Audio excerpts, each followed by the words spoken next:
J'ai présenté une petite conférence il y a quelques temps à Saint-Gaultier et aussitôt on m'a demandé de la réitérer dans le village de Nuret. C'était tout à fait logique, parce que parler de Nuret à Saint-Gaultier c'est très bien, mais il faut aussi ne pas oublier les habitants. Il y en avait quelques-uns à l'époque qui avaient suivi ma conférence, mais là je suis très très heureux d'avoir une assemblée nombreuse et attentive, parce que je lui sens attentif. Voilà, et Lucienne Laloche, qui est là, me rappelait le fait qu'il fallait que j'intervienne à Nuret. Donc on l'a fait, et je le fais d'autant mieux que Didier Blairon va m'aider finalement sur un certain nombre de thèmes à peaufiner certains aspects de l'histoire de Nuret, notamment l'histoire du XXe siècle. Vous savez que l'histoire du XXe siècle est marquée par la guerre de 14-18, les monuments morts, un certain nombre de thèmes sur lesquels il a travaillé, aussi dans le cadre de la Société d'Histoire, du Cercle d'Histoire de Saint-Gaultier, notamment la récente exposition qui a été montée sur les châteaux, les belles demeures du canton de Saint-Gaultier. Alors, je vais faire défiler des images, comme j'ai l'habitude de le faire. Alors, ces images vont vous paraître plus ou moins intéressantes, plus ou moins banales. Il y en a quelques-unes qui ne sont pas bien connues. Alors, j'insisterai en priorité, bien évidemment, sur les aspects les moins connus de l'histoire du village. Alors, l'image que vous avez là, c'est une vue un petit peu générique. On voit le silhouette de l'église. On voit également la cure, parce que les monuments les plus importants du village, c'est l'église et sa silhouette, les bâtiments publics qui sont ici, et puis la cure. La cure, qui est l'ancienne commanderie de Malte, en fait. Je vous expliquerai tout ça tout à l'heure. Alors, petit rappel générique un petit peu sur la commune. La commune, c'est presque 5000 hectares. C'est une commune d'assez bonne taille, et puis elle est assez complexe finalement dans son organisation, parce que vous avez une zone ici qui est très Brenne, vous avez une zone là qui se rapproche un petit peu de la topographie de Chasseneuil, et dans le sud, vous avez ce qu'on appelle la Combe Noire, le Rio des Nobles, le Rio des Janins, que vous voyez là, qui sont des zones finalement très très accidentées et un petit peu insolites dans la géographie de la commune. Parce qu'on a cette idée de la Brenne comme d'un espace relativement plan, mais cette zone-là, en fait, est très très accidentée. Alors, c'est aussi 50 lieux habités, autour de 50 lieux habités. C'est une vingtaine d'états, si j'ai bonne mémoire, à peu près. Et puis des gros villages. Alors ces gros villages figurent sur la carte qui est ici, les Perdreaux, les Fragnais par exemple, les Caillots, les Landis. Et ces villages, d'ailleurs, sous l'Ancien Régime, avant 89, étaient plus gros, ils étaient plus importants que le bourg même de Nuret, qui a toujours été extrêmement réduit. Voilà. Alors ça, c'est une carte géologique. Alors je voulais vous rappeler que la Brenne, c'est des terrains tertiaires. Vous voyez, ce sont des dépôts détritiques qui ont été amenés par la Creuse, parce que la Creuse monte nord-sud comme ça, et fait un coude très prononcé là, dans ce secteur. Et à l'époque où la Creuse était un puissant fleuve, parce qu'on oublie qu'à l'ère géologique, la topographie a été très très bousculée justement par ce fleuve immense qu'a été à une certaine époque la Creuse. Et la Creuse a apporté tout un tas de minéraux qui venaient du Massif central, mais sous forme de roches décomposées. Alors cette roche décomposée, on la connaît bien dans la Brenne elle-même. Ce sont là les terrains tertiaires, sidérolithiques. Et puis ici, les terrains du Jurassique, qui sont ici, qui sont des terrains au contraire creusés par les petites rivières dont je vous ai parlé tout à l'heure, hein, le Rio des Nobles, le Rio des Janins, la Combe Noire, et puis surtout le ruisseau des Chézeaux, hein, parce que toutes les eaux sont recueillies finalement par le ruisseau des Chézeaux. Alors, les paysages caractéristiques, ça c'est la Grand Gorse. Hein. Alors, parmi les 20 étangs dont je vous ai parlé, là, vous avez bien évidemment la Grand Gorse, qui est sans doute le plus spectaculaire, le plus grand des étangs de Murel-Ferron. Les butons, des butons, il y en a pas mal finalement sur la commune de Nuret, surtout dans la partie brénouse qui touche à Migné. Et là, vous avez un buton à côté de la loge, là, qui est tout à fait caractéristique. Alors vous voyez, ces butons, en général, découvrent des caillasses, des pierres, et puis sont souvent couvertes de végétation, un petit peu de brande.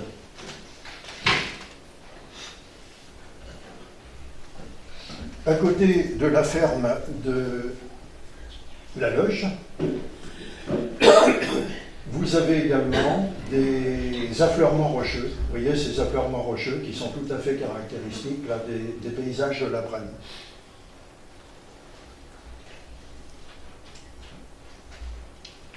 Alors il y a d'autres phénomènes qui sont liés au terrain jurassique dont je vous ai parlé tout à l'heure et qui font contraste justement avec les roches détritiques que je vous ai montrées à l'instant. Ici vous avez du calcaire. Hein, c'est le fameux calcaire qu'on va retrouver au-dessus de Saint-Bouquier finalement, hein, les fameuses carrières et puis les fours à chaud.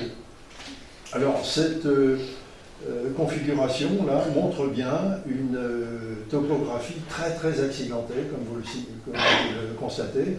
Ah, ça c'est sur la petite route qui mène au Noble. Vous voyez cette petite route courbe là qui mène au Noble. Et qui donne sur la Combe Noire. Alors ça c'est un gouffre. Hein. Alors la caractéristique également de cette géographie particulière, c'est que les ruisseaux fréquemment dans la zone calcaire, tout au moins, disparaissent et s'engouffrent finalement dans le sol. Et ce sol, c'est du calcaire, c'est un calcaire assez friable finalement, assez fragile, et on a des phénomènes de gouffre. Alors quand on étudie de près par exemple le cadastre, on se rend compte que sur la commune de Nuret sont signalés au moins 4 ou 5 gouffres, hein, des champs qui s'appellent le gouffre. Alors ça c'est un gouffre qui se trouve derrière la ferme des Bienvenus, qui est tout à fait impressionnant. L'entonnoir est complet, hein, c'est véritablement un entonnoir, et puis le bout de l'entonnoir, vous l'avez ici, hein, c'est derrière la ferme des Bienvenus. Et là, il y a l'étang des Bienvenus qui alimente évidemment le dit gouffre, hein, l'étang étant lui-même alimenté par une source.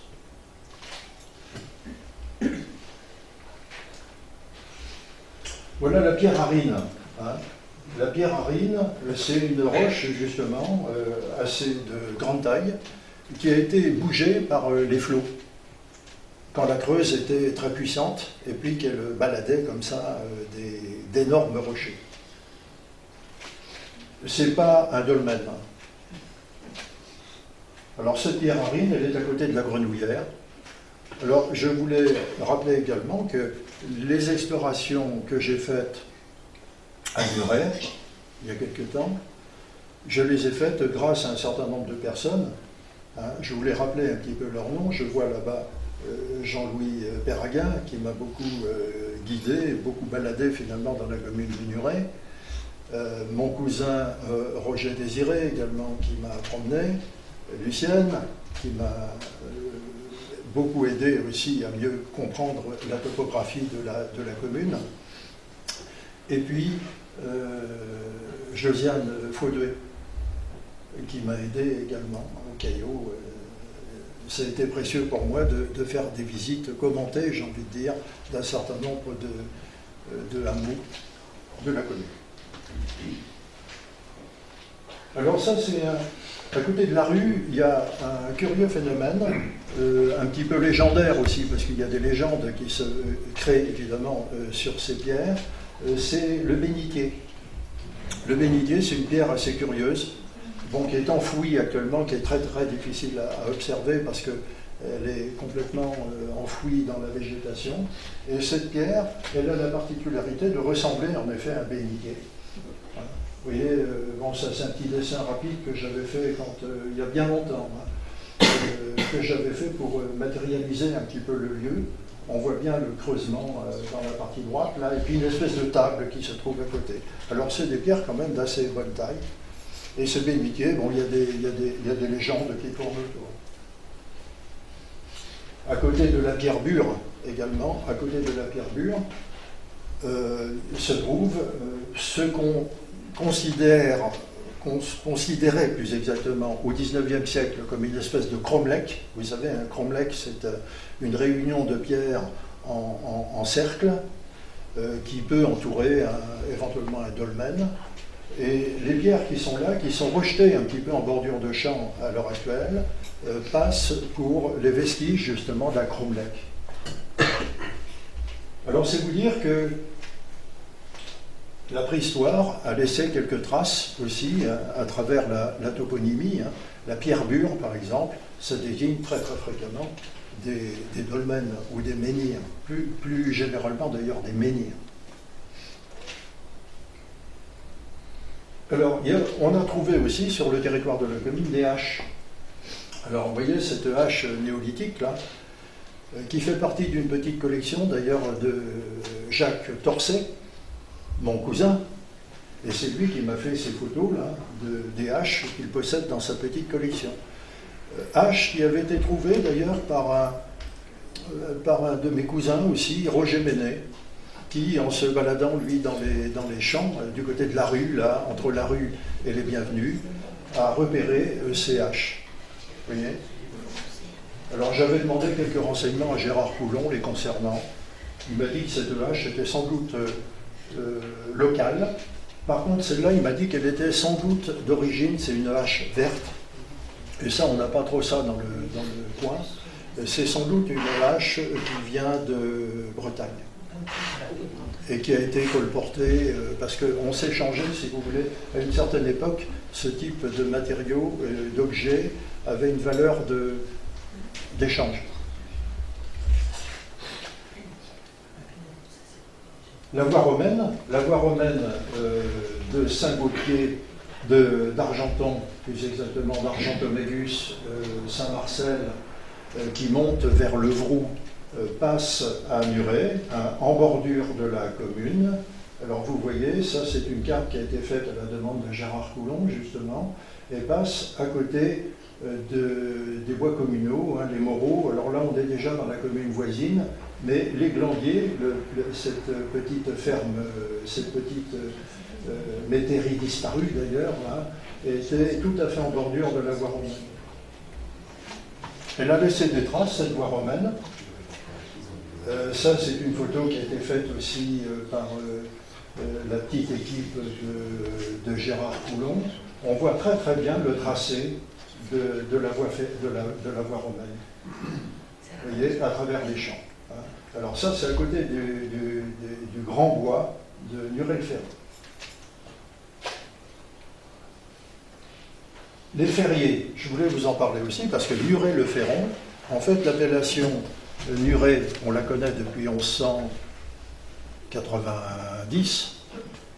Par contre, l'appellation Muret-le-Ferron, elle est plus récente et date de la fin du XVe siècle. On commence à voir les premiers documents signalant Muret-le-Ferron. Alors, comme son nom l'indique, il y avait des ferriers partout. Et la caractéristique également des roches tertiaires dont je vous ai parlé tout à l'heure, c'est qu'elles sont très riches en fer. Très très riches en fer. 30% de pourcentage, si vous voulez, en quantité dans cette terre de Brenne. Alors, les ferriers sont particulièrement nombreux du côté de Melle. Et du côté de Melle, justement, il y avait une véritable exploitation de la mine. Alors, on ramassait, il y avait des charrois qui collectaient, qui décapaient le sol étant riche en minerais, et puis c'était colporté dans les forges de Bonneau, à côté de Buzancais, et puis dans les forges de Corbenson aussi, mais essentiellement plutôt Bonneau. Alors il y a aussi ce qu'on appelle des bas fourneaux, des petits fourneaux, et ces petits fourneaux ont laissé des traces au sol.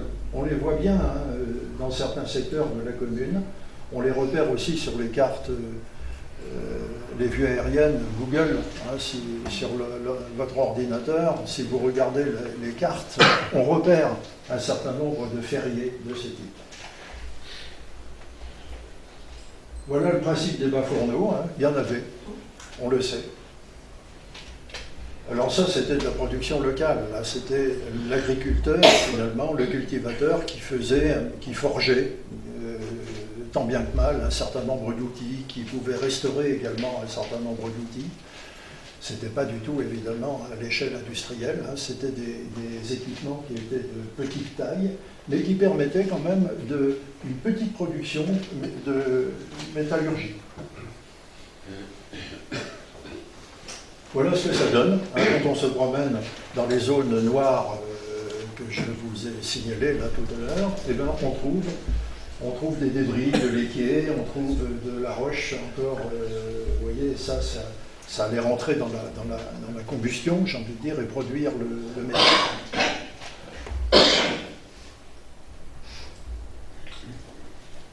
Alors, au point de vue topographique, histoire topographique de la commune, on a la première carte détaillée, en fait, que nous ayons de la commune, date des environs de 1750-1760, et c'est ce qu'on appelle la carte de Truden.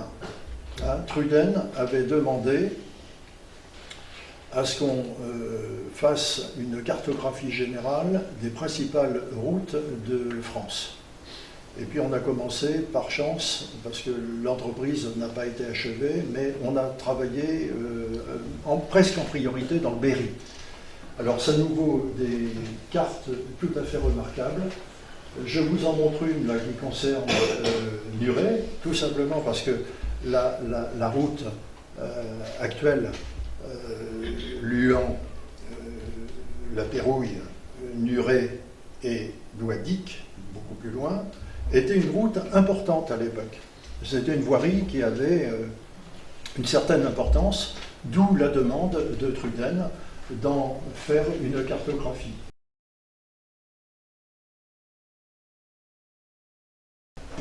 Elle est inversée par rapport à ce qu'on connaît de la représentation cartographique. Alors vous avez ici le petit bourg de Nuret, vous voyez, réduit à sa plus simple expression, quelques maisons autour de l'église. Vous avez un grand étang qui a complètement disparu. Vous voyez, ce grand étang-là, il en reste quelques traces parce que le petit ruisseau qui passe là derrière la cure, on le connaît encore, bien évidemment, il y a une déclivité à cet emplacement-là. Et là, vous avez la ferme de la rue. Alors, le chemin de Saint-Gaultier à Méaubec, il passe là. Vous voyez, il passe là. La rue n'était pas en bordure du chemin comme elle est à l'heure actuelle, elle était beaucoup plus dans le creux. Et puis, vous avez ici, quand on observe bien ce plan très précieux, une petite fermette, là, sans doute, une petite borderie, comme on les appelait à l'époque, qui s'appelle la marinerie, et qui a complètement disparu. Sachant que, pour vous situer, le Blusseau est à peu près là. Le Blusseau est à peu près là. La marinerie a complètement disparu, et le château Ringuet s'est installé là. Vous voyez, le château Ringuet est beaucoup plus récent. C'est une ferme qui a été créée au début du XIXe siècle, et elle n'apparaît pas. Elle va être construite ici, au croisement des deux routes. Ici, vous avez le village de Mel, qui a une certaine importance historique aussi. Là, c'est la Grenouillère. Hein. Alors, la Grenouillère est divisée, il y a différentes métairies, là. Et puis ici, une métairie qui a changé de nom aussi, qui s'appelait les Chétis. Les Chétifs. Hein, ça devait signifier une petite exploitation. Et cette métairie a changé de nom. Actuellement, ça doit être les Juments. Les Juments, et puis à côté, la Maison Rouge. Et à l'époque, ça s'appelait les Chétifs. Alors, particularité aussi, là, vous avez la métairie des Bienvenus. Alors, cet étang des Bienvenus, il est bien connu, il existe encore. Par contre, il y en avait un autre de l'autre côté qui nous est fort méconnu à l'heure actuelle.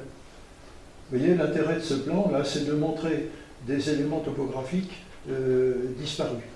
Alors, l'intérêt aussi, c'est de signaler des bois, des cultures, hein, tout ça est emblavé, c'est de nous montrer aussi des landes. Hein, tout ce secteur-là, c'est sans doute des landes. Et puis, autour des métairies elles-mêmes, eh bien, vous avez l'Ouche, vous avez la Chênevière, vous avez de temps en temps même des vignes, hein, à côté de Mel, là. Voilà la représentation caractéristique des vignes. Alors, ce plan présente un grand intérêt. Alors, on voit l'état des chemins aussi. Hein. Vous voyez l'état des chemins, extrêmement mauvais. Hein. Il y a des chemins multiples, là, tout simplement parce que on prenait le meilleur quand on le pouvait. D'où l'étendue de ces chemins très, très primitifs, finalement. Voilà, je vais un petit peu plus vite. Alors, le bourg de Nuret, voilà le plan cadastral. Hein, le plan cadastral 1840. Ce plan cadastral, il vous montre des bâtiments que vous connaissez encore, l'église, bon, les petites maisons qui sont à côté, vous voyez, qui sont relativement modestes, qui sont restées modestes. Ici, une maison qui a complètement disparu, là, qui se trouvait presque devant l'église. Ici, le cimetière. Là, des maisons qui ont été complètement transformées. Hein. Et puis ici, ce qu'on appelle la commanderie. Hein, parce que je vous expliquerai tout à l'heure que la paroisse de Nuret était le siège d'une commanderie d'hospitaliers de Saint-Jean de Jérusalem, mieux connue sous le nom d'Ordre de Malte. Et puis là, vous avez une grosse maison bourgeoise qui existe encore. Et puis là, les prémices de la ferme du bourg. Vous voyez, la ferme du bourg qui va s'étendre d'ailleurs dans ce secteur. Et puis là, des petites maisons qui existent encore. Le long d'une petite rue. Alors tout ça a été remanié, bien évidemment, hein, redessiné. Et vous voyez que ce village était réduit quand même à sa plus simple expression. Et à l'époque, il y avait un certain nombre de hameaux qui étaient plus importants que le siège. L'église, bon, je passe vite hein, parce que vous connaissez parfaitement ces lieux. Ça, c'est un dessin très précieux que nous a fait l'architecte d'Auvergne, qui avait le projet en 1856 à peu près de restaurer l'église. Il l'a dessinée telle qu'elle était. Alors c'est nouveau ce dessin, très précieux. Hein. Vous voyez, c'était une église très modeste, hein, une espèce de chapelle en fait,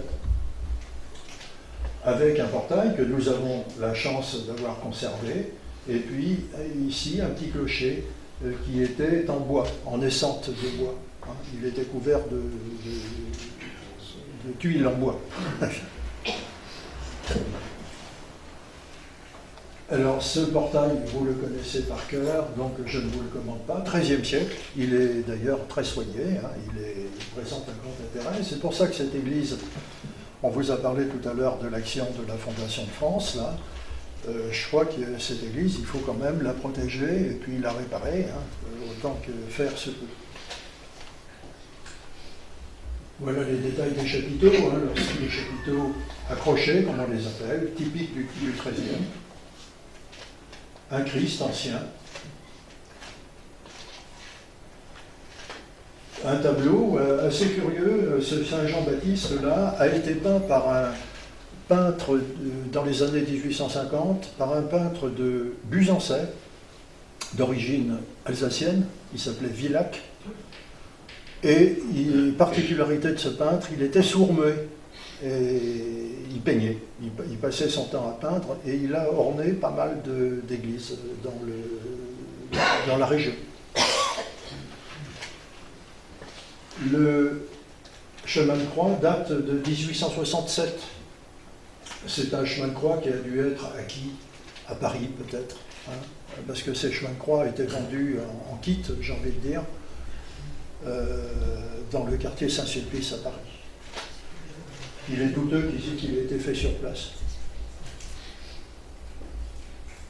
Bon, les vitraux, vous les connaissez ici, hein, ce sont des vitraux de 1897. Alors, je ne vous ai pas parlé de la construction de l'église elle-même. 1856, il y avait un projet d'Auvergne qui n'a jamais été appliqué. Il n'a jamais été réalisé, finalement, faute de crédit.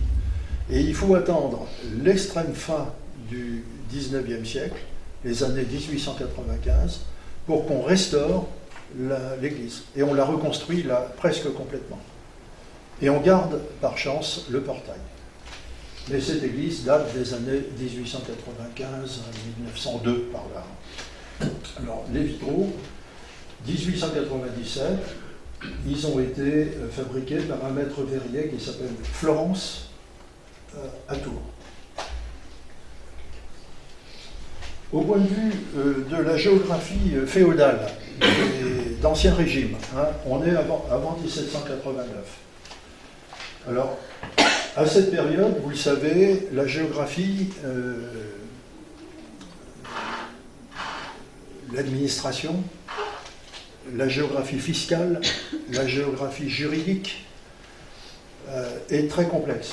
Et on a ici un certain nombre de seigneuries que je vous ai matérialisées là, sous forme d'un schéma un peu schématique. Bon, ça prétend pas être complètement réaliste, mais vous avez ici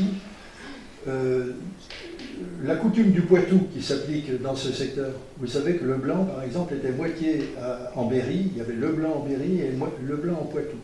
Donc cette zone-là était poitevine, ça paraît incroyable. Cette zone-là était Tourangelle, et puis cette zone-là était Berrichonne.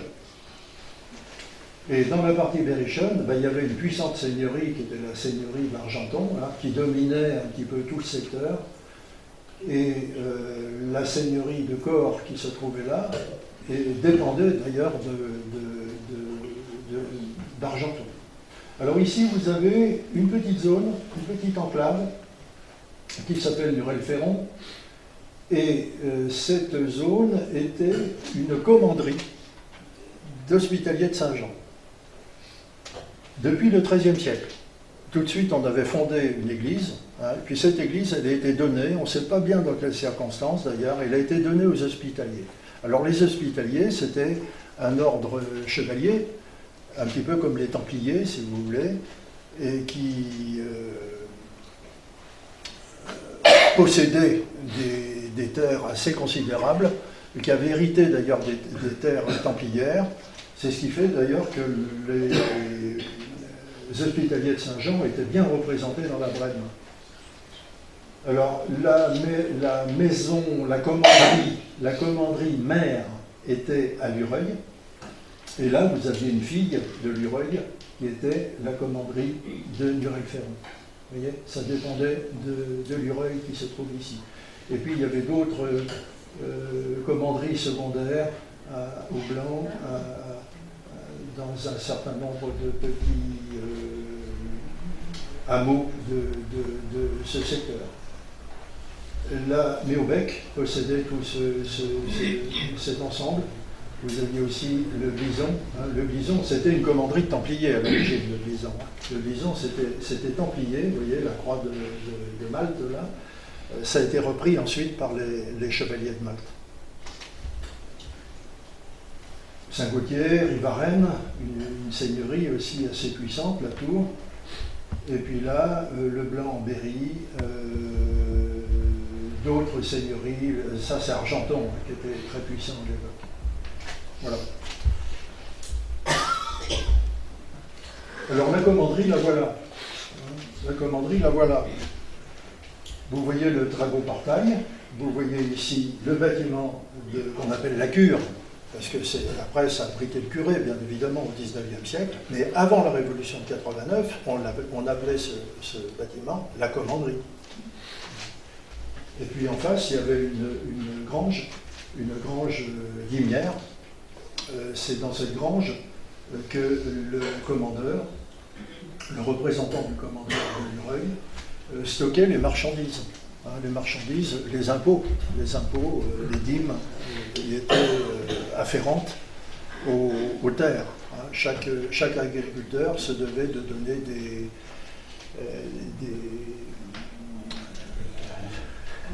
une partie de sa production au seigneur.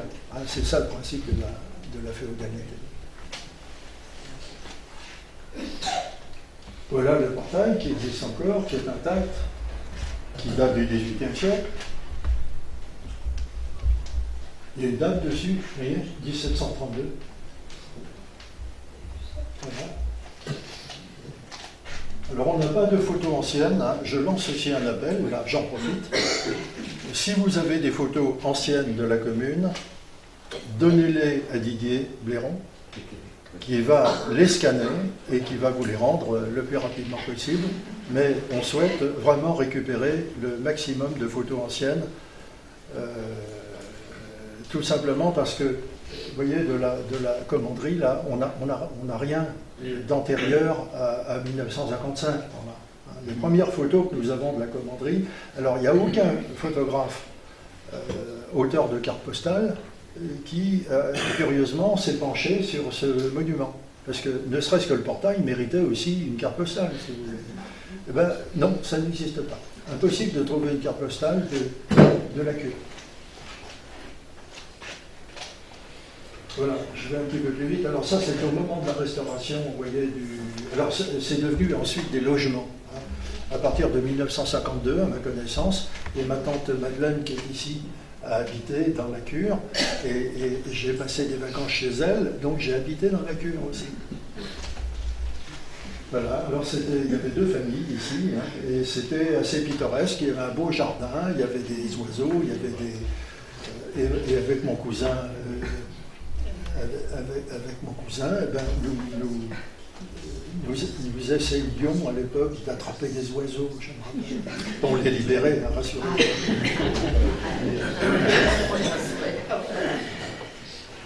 Voilà la restauration récente. Hein. Alors c'est toujours des logements qui sont des logements communaux qui sont loués. Vous voyez, c'est une bonne restauration. Alors ce bâtiment, on ne sait pas du tout s'il est l'authenticité de ce monument. Bon, ça devait être un bâtiment relativement banal à l'origine. Alors Mel, je souhaitais vous parler de Mel parce qu'à Mel, il y avait un véritable château, si vous voulez. Il est identifié comme tel, d'ailleurs dans les documents anciens, on parle du château de Mel. Alors le dit château de Mel aurait été détruit dans les années 1930 et quelques. On voit ça dans les documents cadastraux, là, destruction du château. Destruction du château. Alors ça, c'est assez mystérieux aussi. Le château en question, il est possible que ça soit ce bâtiment-là. Alors que les deux autres ici ont été conservés et photographiés par chance. Alors il est possible que Didier ait des renseignements là-dessus. Je ne les ai pas là, mais c'est vrai que sur le cadastre, on n'a pas de photos, mais on a le descriptif, on a le nombre de fenêtres, le nombre de portes. C'était a priori un bâtiment quand même déjà assez imposant. Oui. Il me semble que c'est quelque chose qu'il va falloir qu'on travaille. Oui, ça demande du temps. Il faudrait retravailler ça. Mais j'ai souvenir en effet, à la lecture des documents que tu avais réunis, qu'il y avait 14 ou 16 fenêtres, par exemple. Parce que les impôts à l'époque, le cadastre signalait le nombre de portes et fenêtres. Vous voyez, c'était un critère ça, pour établir les impôts. Alors, ici, on a ce qu'on appelle le portail à l'heure actuelle. Alors, le tout formait un ensemble qui s'appelait MEL. Mais MEL, en fait, c'était un nom un petit peu générique pour désigner un certain nombre de bâtiments qui se trouvent ici. Vous voyez, celui-là, il n'a pas de nom particulier, là. On appelait tout ce secteur MEL. Alors, voilà le bâtiment tel que je l'ai photographié dans les années 60. Là, j'ai eu la main relativement heureuse parce que là aussi, on manque cruellement de photos. Et ce bâtiment, bon, on sent bien son ancienneté. Hein. Il y a des moulurations d'ailleurs au niveau des fenêtres là qui pourraient évoquer le XVe siècle. Voilà, un grand toit d'ardoise. Un bâtiment à côté qui était sans doute un bâtiment d'exploitation. Vous voyez, ce bâtiment d'exploitation, c'est le bâtiment qui était perpendiculaire, avec un immense toit de tuiles, lui. Alors tout ça a été rasé il y a quelques années, finalement. Tout ça a été rasé. Et de l'autre côté, existe encore un très joli bâtiment, un des plus beaux bâtiments agricoles de la commune. Vous voyez, cette grange à Porto, là, qui manifestement appartenait c'était un bâtiment d'exploitation pour le seigneur de Mel. Alors le seigneur de Mel en question, pour y revenir, il dépendait de Corps. Ça dépendait de Corps. C'était pas lié, Mel n'était pas du tout lié à la commanderie. Parce que la commune, la superficie de la commune n'est pas exactement celui de la commanderie. Et en fait, il y avait un certain nombre de lieux périphériques qui y échappaient, notamment Mel, qui dépendait de Corps. Et puis là, il y avait une petite chapelle également. On sait que cette chapelle était en ruine à la fin du XVIIIe siècle. Et cette chapelle dépendait curieusement du prieuré d'Orsan, dans le Cher.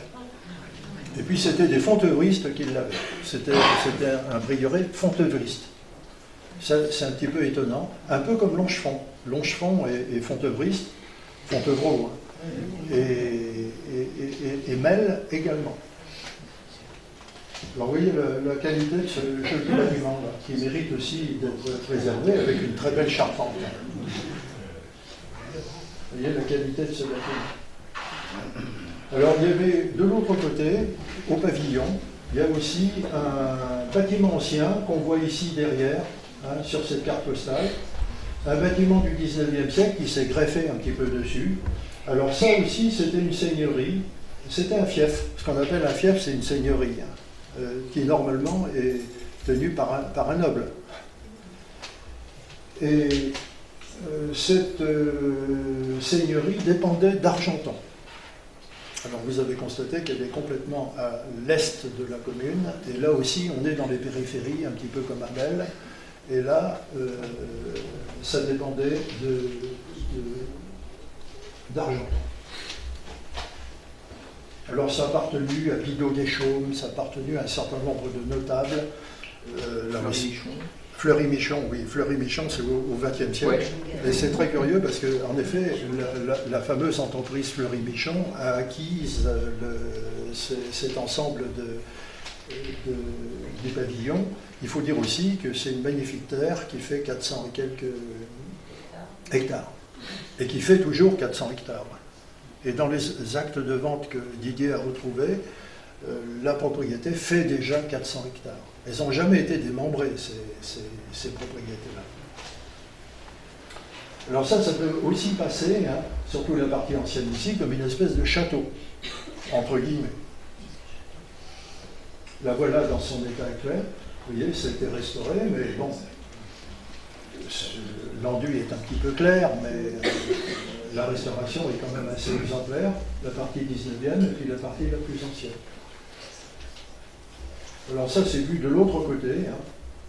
J'ai pu visiter cette propriété. C'est l'arrière.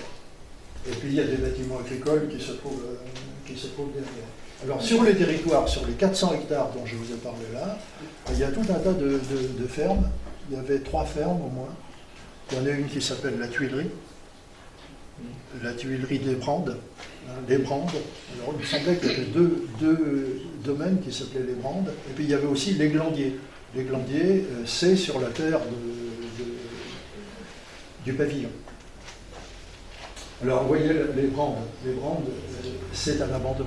C'est à l'abandon, tout simplement parce que le propriétaire du pavillon, il n'a pas envie d'entretenir trop les bâtiments annexes qui sont sur les territoires.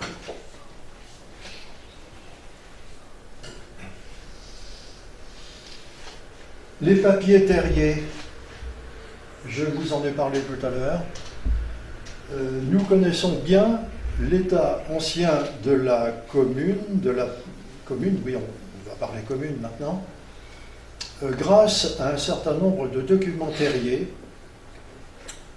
Il y en a 6 au total aux archives départementales de l'Indre qui sont très très précieux. Il y en a 3 qui sont difficiles évidemment à déchiffrer, qui sont les plus anciens, mais il y en a 3 autres du XVIIIe siècle qui sont parfaitement lisibles et qui présentent un grand intérêt. Alors, qu'est-ce que c'était que ces plans terriers? C'était des plans, des descriptifs plus exactement, à une époque où on n'avait pas de cadastre. Alors, les descriptions, bien évidemment, sont un petit peu fastidieuses. On n'y comprend pas bien grand-chose d'un point de vue topographique, mais ça présente un grand intérêt parce que ça signale l'existence des métairies. Hein. Alors, vous n'avez que des métairies. Le métayage est omniprésent au XVIIIe siècle. Et ces métairies, on a le nom, on a leur description, on a la description des bâtiments, et on a également le nom des propriétaires. Alors à partir de ça, on arrive à faire une chronologie, si vous voulez, à partir de ces renseignements, un petit peu de manière continue. Il suffit d'associer les informations qui sont dans les terriers et puis les généalogies, et puis on arrive à suivre les propriétaires de chacune des métairies pendant 3 siècles. C'est déjà pas mal.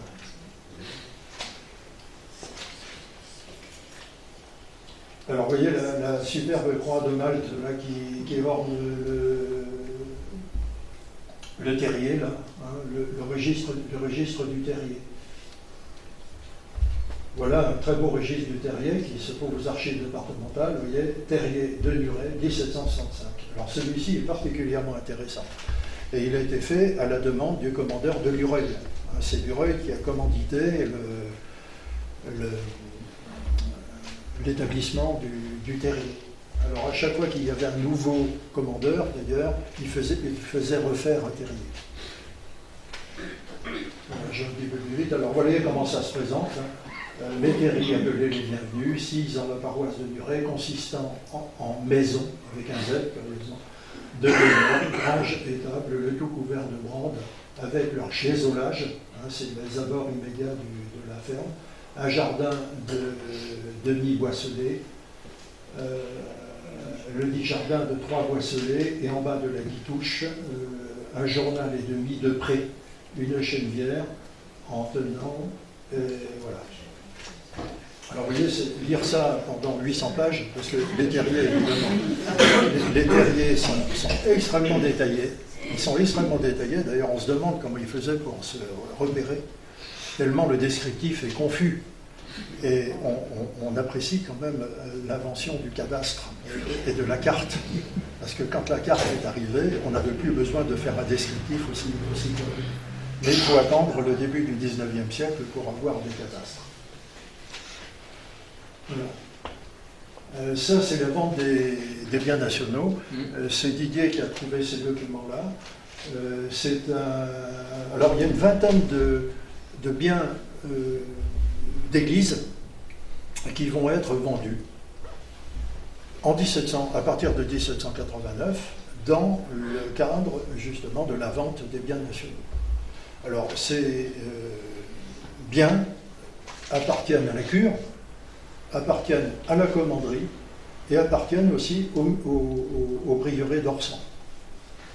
C'est Mel. Alors un exemple ici, hein, la vente a lieu en 1790.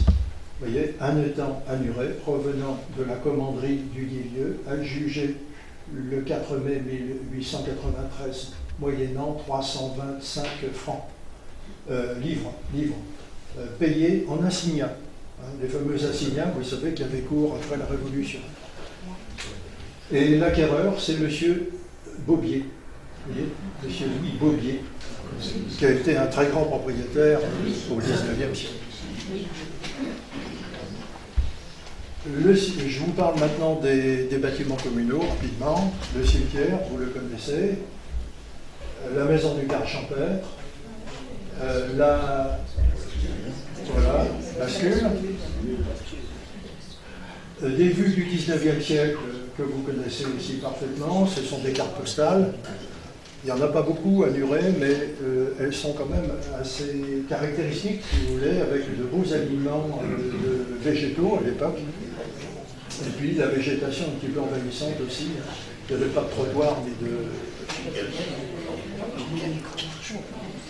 Une vue aérienne qui vous montre le secteur des écoles, le bâtiment où nous sommes à l'heure actuelle. Ah oui, on m'entend plus. On m'entend mal. Ça bêche. J'ai l'impression que... Oui.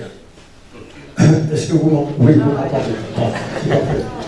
Bon, il fallait me le dire. Oui, alors ça c'est une vue aérienne, vous voyez, alors bon, le village est un petit peu densifié quand même, hein. Et puis surtout on a tracé cette voirie là, hein, cette voirie qui rectiligne, hein. Ça fait partie aussi des grands projets ça, du 19e siècle, de créer dans la Brenne des voiries rectilignes, hein. Ça va déboucher sur les fameuses routes agricoles. Le bourg. Alors le bourg, je vous l'ai montré tout à l'heure. Je voulais vous parler maintenant de cet ensemble-là, finalement, hein. Cette maison bourgeoise là, qui a appartenu à la famille d'Amblanc-Lebrun. Vous voyez, cette maison, c'est une des rares maisons anciennes du XVIIIe siècle qu'on peut identifier comme une maison bourgeoise à Nuret. Voilà une fenêtre du XVIIIe siècle, une fenêtre plus récente, à l'arrière du bâtiment. Une jambe de force ici, parce que le mur devait menacer. Ici, la ferme du bourg, vous voyez, la vue arrière, tout simplement parce qu'au XVIIIe siècle, la ferme s'ouvrait sur la cour qui est ici. Alors tout a été bouché et maintenant ça s'ouvre de l'autre côté. Voilà la ferme du Bourg, 19e siècle, avec le bâtiment plus ancien qui se trouve ici. Là, c'est la route des Franiers, bon, la maison Tarnier et la maison Chartier. Oui, ça y est, j'ai trouvé. Vous voyez, et puis la mairie n'est pas construite encore, hein, l'école. Par contre, la maison d'ici est construite, vous voyez. La maison Lebrun. Ça, c'est l'intérieur de la maison Chartier. Voilà, avant restauration. Ça, c'est une photo que nous a procuré quelqu'un. J'ai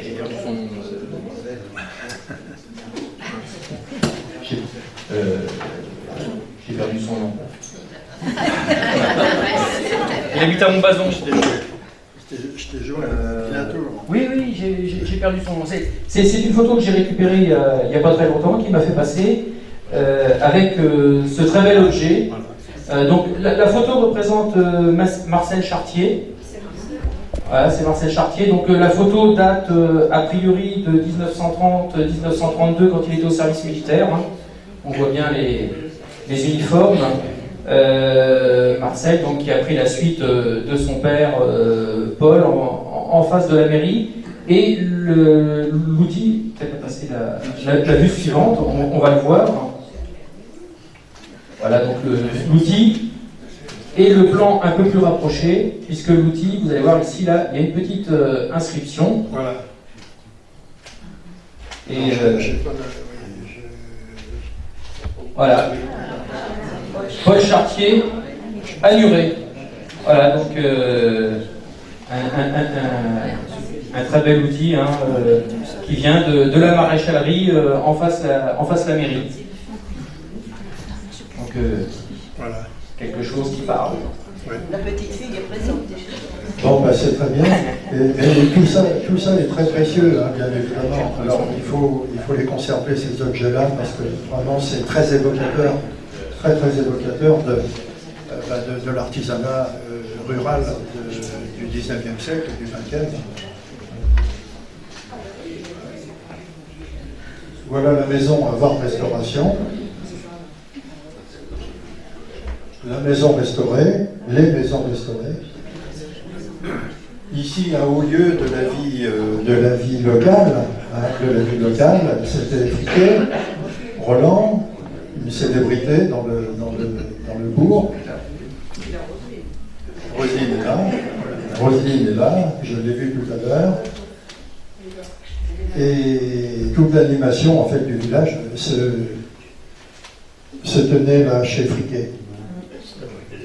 Cette curieuse maison qui est sans doute une maison de Trollier, vous savez, cet architecte de Saint-Gaultier qui a travaillé énormément dans les environs et qui a créé cette jolie maison qui est faite d'ailleurs avec des pierres de Brenne. Hein. Vous voyez, tout ça c'est de la pierre récupérée dans les champs, j'ai envie de dire.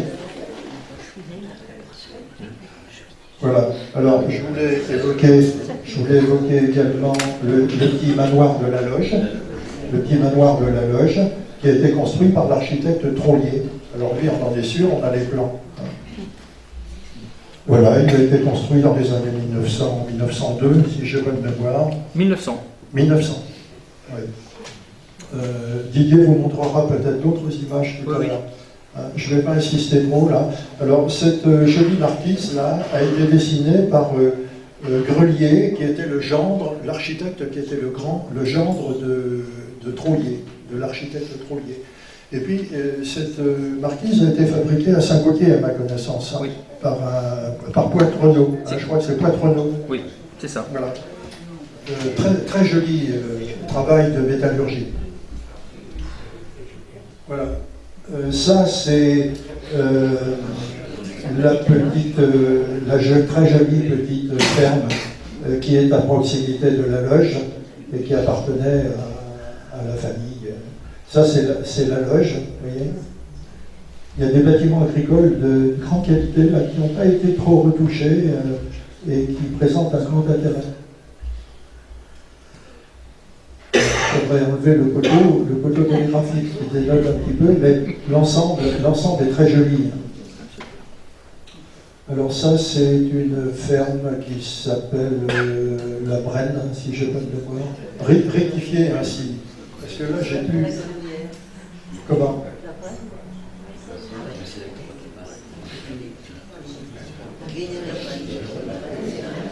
Voilà, vous voyez ces bâtiments. Alors, ces bâtiments, bien évidemment, il faut les respecter quand on le peut, hein, parce qu'ils sont vides la majorité du temps, et puis ils posent quand même quelques petits problèmes de maintenance. Mais il faut les photographier. D'ailleurs, le parc régional de la Brenne a lancé une politique de photographie systématique des fermes du parc pour en garder justement le souvenir. Parce que c'est dommage, évidemment, de casser ça. Ça, c'est parfait. Du point de vue architectural, si vous voulez, c'est vraiment magnifique, de sobriété et de qualité. On ne sait plus faire. Vous voyez, ça, c'est les monuments. Et c'est vraiment magnifique. C'est sans doute une des métairies les plus anciennes qui a été conservée, avec un toit à 4 pans. Le bâtiment d'habitation des monuments. Ça, c'est les cailloux. Alors, les cailloux, c'est un très joli ensemble aussi de bâtiments anciens. Ça, c'est aux cailloux également, vous voyez. Alors, quand on le peut, il faut photographier aussi les cheminées, il faut photographier les fours à pain, il faut photographier aussi les escaliers. Ça, c'est un escalier couvert que j'ai photographié au caillou. Je vais un petit peu plus vite. Vous voyez ces bâtiments là, qui sont vraiment magnifiques. Mais qu'est-ce que ça va devenir tout ça? Ça va s'écrouler.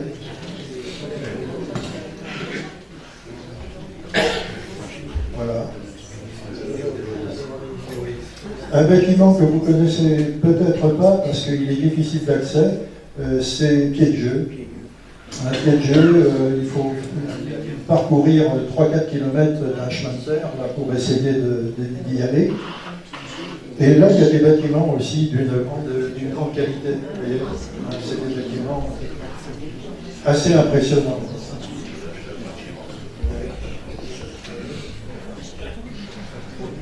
C'est toujours pied de jeu. Il y a des résidences secondaires, bien évidemment. Ici, vous avez les Ménigots. Les Ménigots au Chaput, voilà, qui est devenu une résidence secondaire. Bon, là maintenant, je voulais évoquer, si vous voulez, bon, on a vu beaucoup de bâtiments, on n'a pas vu beaucoup d'habitants là pour l'instant. Je voulais évoquer uniquement ce que je connais le mieux. Ce que je connais le mieux, c'est la ferme des Bienvenus. Alors, mes grands-parents se sont installés aux Bienvenus dès les années 1895, les Giraud, mais il y avait déjà des Mériaux qui étaient installés aux Bienvenus dès 1875 à peu près. C'est vous dire qu'il y a eu ma famille, là, côté maternel, donc était implantée depuis assez longtemps. Alors ça, c'est le mariage en 1912 de ma grand-mère et de mon grand-père, leurs parents. Donc vous voyez, c'est un mariage tout à fait typique de l'époque. Il y a du monde. Alors je vous les montre rapidement parce que c'est ma grand-mère à l'école. Ben voilà, avec un petit chien devant, vous voyez. Et puis les enfants avec leurs petits sabots. Voilà l'ambiance de la ferme aux Bienvenus. Voilà les Bienvenus un petit peu plus récemment, avec la vieille maison à droite, la vieille maison aujourd'hui détruite. La source qui alimente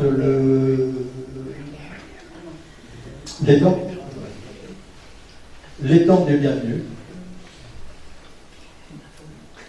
Une très jolie image que vous connaissez peut-être parce qu'elle a été publiée dans un bouquin.